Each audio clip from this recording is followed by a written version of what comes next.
Bienvenue à Dans un cinéma près de chez vous. Je suis avec Olivier Leblanc-Lucier. Comment ça va, Olivier? Un peu enrhumé, et moi je suis avec Yann Fournier. Comment? Yann Fournier. Vous pouvez voir qu'il est vraiment enrhumé. Donc, Olivier, on vient d'aller on vient d'aller voir un film une fois de plus. Oui, une fois de plus. J'étais vraiment pas motivé par le film. Moi non plus. Toi non plus, en plus d'être enrhumé. Ouais. Moi, je m'endormais avant le film, mais je me suis vraiment bourré de sucre, question d'être capable de rester réveillé. Sinon, je vous garantis que je serais malheureusement tombé endormi. Réveillé sur un radeau? Oh my God! Oui, on est allé voir le film Adrift. Aucune idée du titre en français. En pleine tempête. En pleine tempête.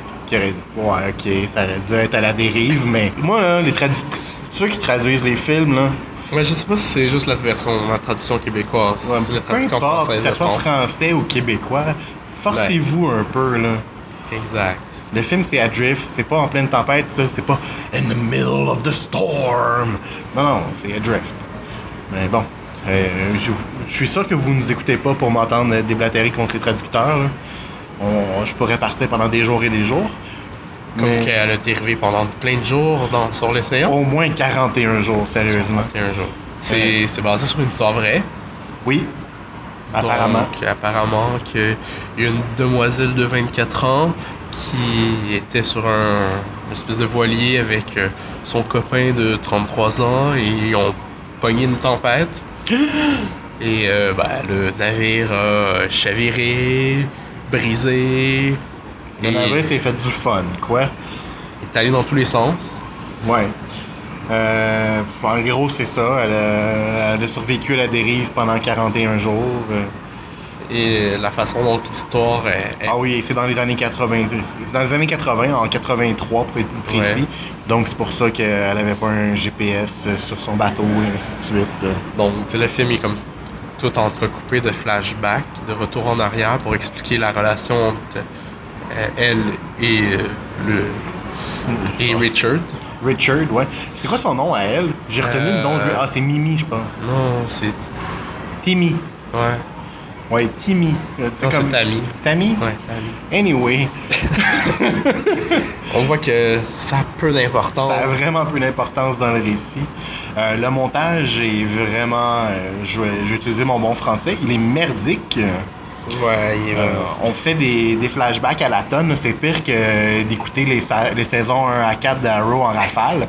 Sérieusement, là, on passe 2 minutes dans le, entre guillemets, radiophonique présent pour aller 2 minutes dans le passé et revenir 2 minutes dans le présent. Des fois, c'est 5 quand on est chanceux. Ouais, puis il essaie de mettre une espèce de charge émotive à chaque fois, que ce soit de la joie, puis il y a toujours un contraste, mais toute cette charge émotive-là, pour ma part, elle est zéro venue me chercher. C'était vraiment. Ben, moi, j'ai pas vu aucune charge émotive parce Tu sais, il y avait de la joie. je me sentais comme un robot sans aucun sentiment en regardant Ouais. ce film-là.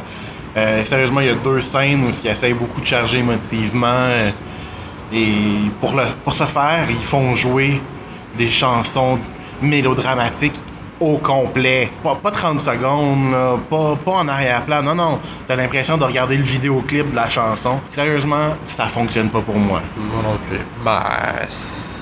Je sais pas, il y a quelque chose dans tout ce montage-là, surtout à la fin, parce que plus c'est basé sur une histoire réelle, on sait que là au moins la fille va survivre. Pour vrai? Ben, si c'est son histoire, elle a dû survivre. Il aurait pu la retrouver morte sur le bateau puis inventer toute l'histoire, mais malheureusement, c'est pas ça. Ben, on sait pas si c'est vraiment vrai. Ouais, mais on n'ira pas dans le trop de divulgacheur.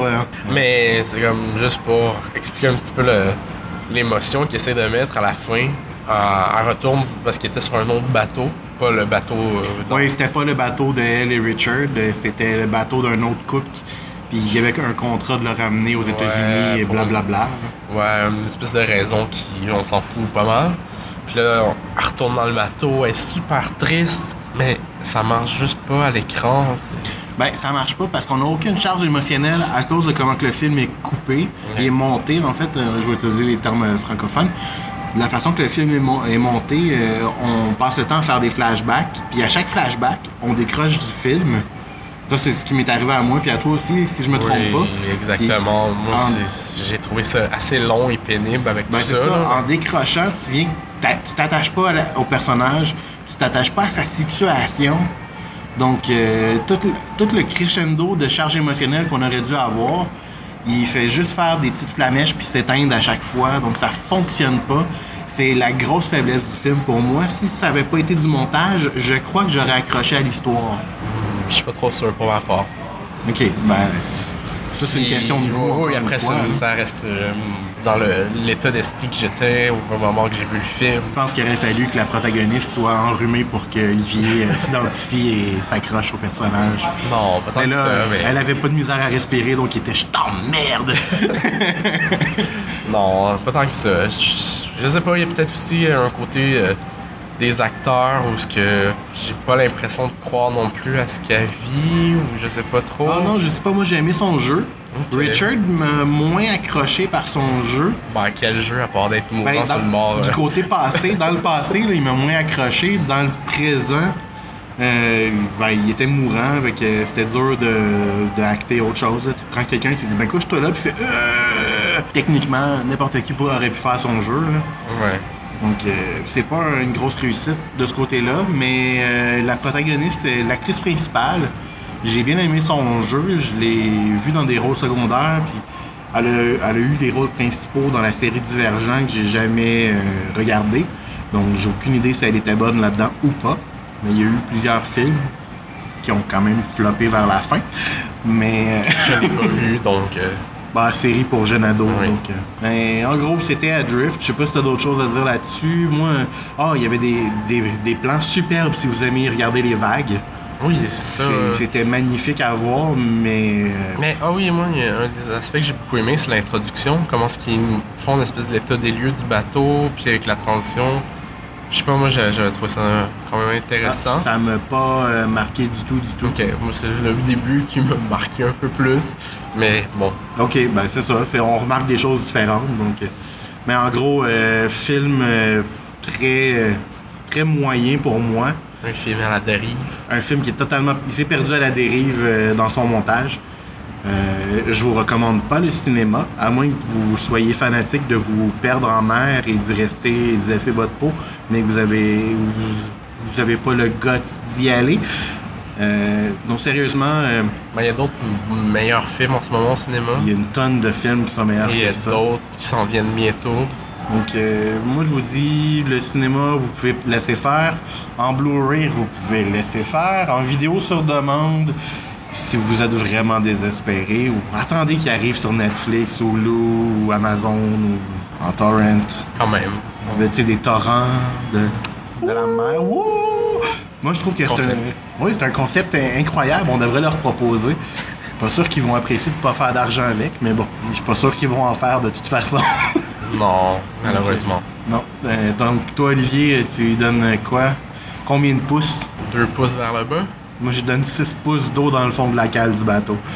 Donc, Mais moi, je le comptais sur une main, pas sur 2 mains. Ah, ok.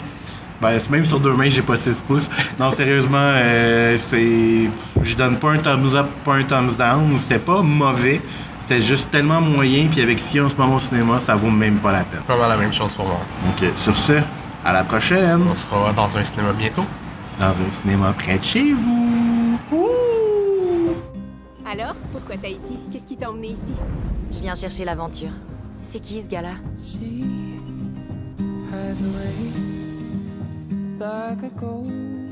C'est comment naviguer complètement seul? Un mélange de manque de sommeil et de mal de mer.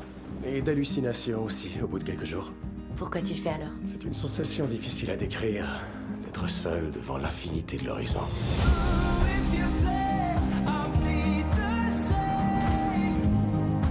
Que diriez-vous de ramener le Hazana en Californie pour moi?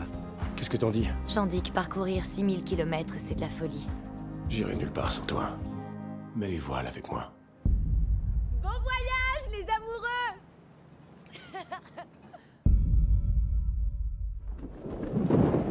L'ouragan Raymond prend une vigueur inattendue.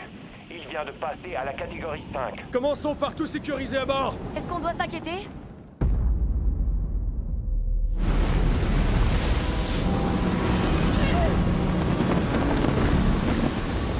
Je t'aime! Descends en cabine!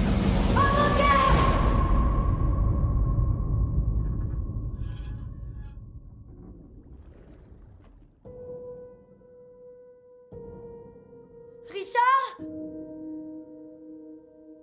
Richard! Ça va aller. Ça va aller. Je vais m'occuper de toi. On est à des milliers de kilomètres de la terre ferme, loin des trajectoires de vol.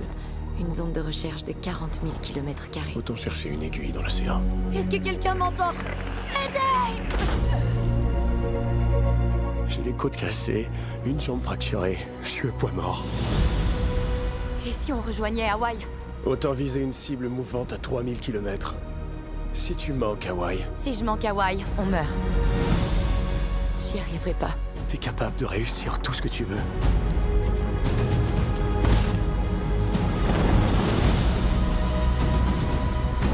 J'ai navigué la moitié du globe pour te trouver. Je te laisserai pas mourir.